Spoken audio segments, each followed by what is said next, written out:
성주교와 복중교. 재림주를 모시기 위해 철저히 준비. 김원필 선생 설교. 구독, 좋아요는 많은 힘이 됩니다. 여러분의 가정에 하늘 부모님의 축복이 있기를 바랍니다. 선생님이 평양에 오셨을 때 평양에는 재림주를 맞이하기 위해 준비하고 있던 집단이 벌써 40년 전부터 있었습니다.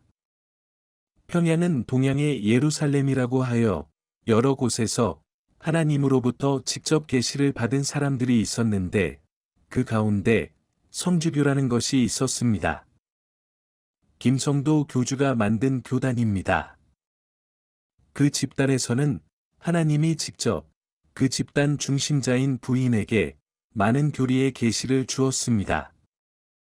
거기서는 인간의 근본 죄가 무엇인가, 또 왜 예수님이 십자가에 달렸는가, 그 예수님의 십자가는 예정되었는가, 그렇지 않으면 인간이 불신한 결과로 생긴 것인가 하는 것입니다.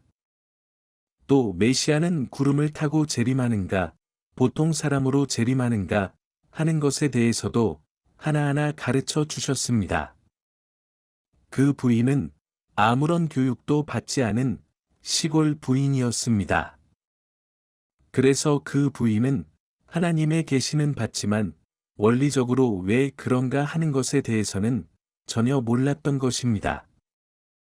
그 말은 기독교 신자에게 있어서는 받아들이기 어려운 내용이었습니다. 그렇지만 많은 기적이 있어서 그 말을 의심하기 어려웠던 것입니다. 실제로는 성서적으로 뒷받침하지 않는 내용이므로 많은 핍박을 받았습니다. 선생님이 오신 평양에는 그런 집단이 있었습니다. 이 집단에서는 재림주님은 한국 사람으로 이 나라에 오신다 하는 계시를 받았습니다. 이 집단의 신자는 전국에서 몰려와 항상 자신의 모든 정성과 재산을 바치고 재림주님을 맞이하기 위해 구체적인 준비를 하고 있었습니다.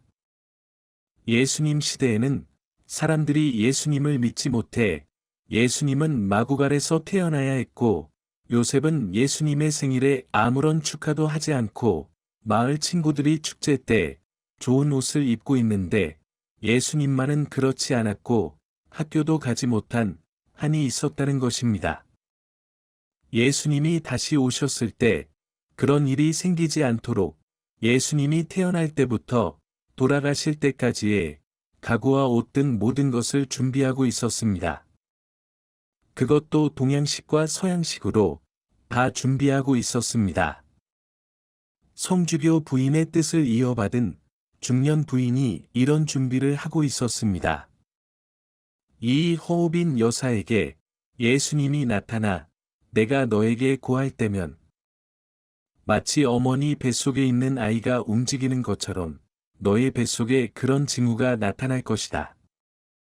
그러면 내가 너에게 나타나 계시를 하는 것이니라 고 했습니다. 그래서 복중교라는 이름이 있었던 것입니다. 그때 예수님이 나타나 내가 이 세상에 있을 때 너무도 외로운 생활을 했다. 먹고 싶은 것이 있어도 먹지 못했고 입고 싶은 것이 있어도 입지 못했고 배우고 싶어도 학교에 가서 배우지 못했다. 하고 외로웠던 그때를 직접 그녀에게 말했다고 합니다.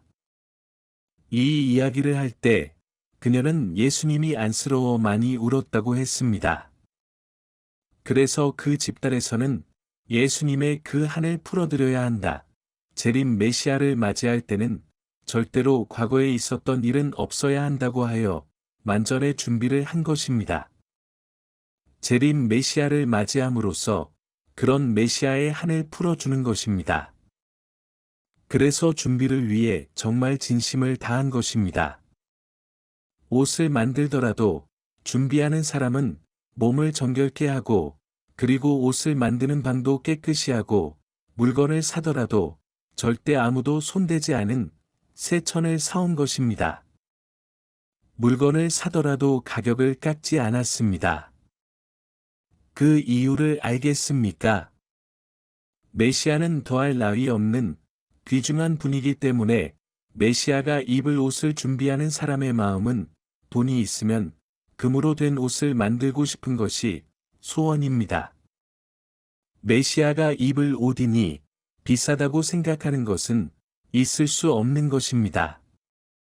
메시아의 가치에 비하면 모든 물건은 너무 싼 것이라고 생각한 것입니다. 비싸기 때문에 깎는다는 것은 마음이 허락하지 않았던 것입니다.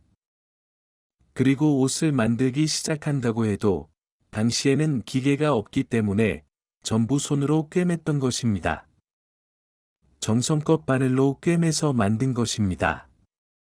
만약 옷을 만드는 중에 아이가 들어와서 만들고 있는 옷을 만지기라도 하면 다시 시작해야 했습니다.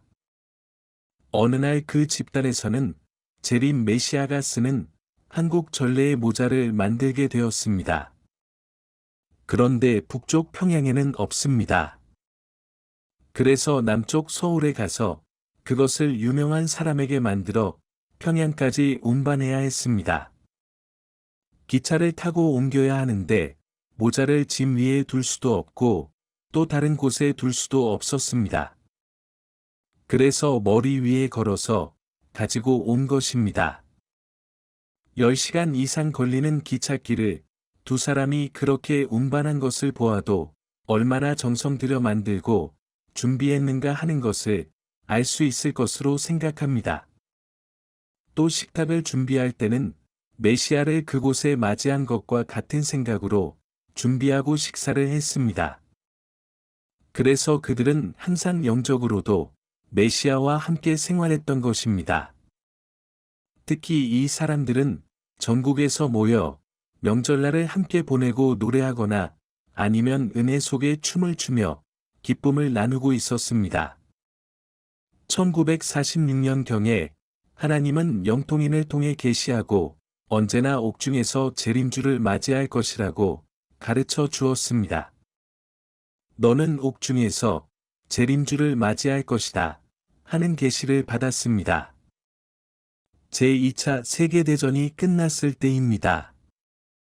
또 예수님은 너희 집단 간부들은 모이려 하지 않아도 전부 모이게 될 것이다. 그때 너희들을 데리러 갈 것이다 하고 말씀하신 것입니다.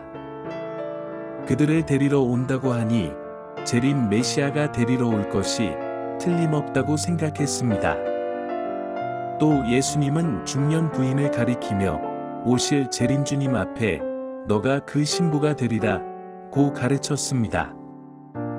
재림주를 감옥에서 만난다고 가르친 것입니다.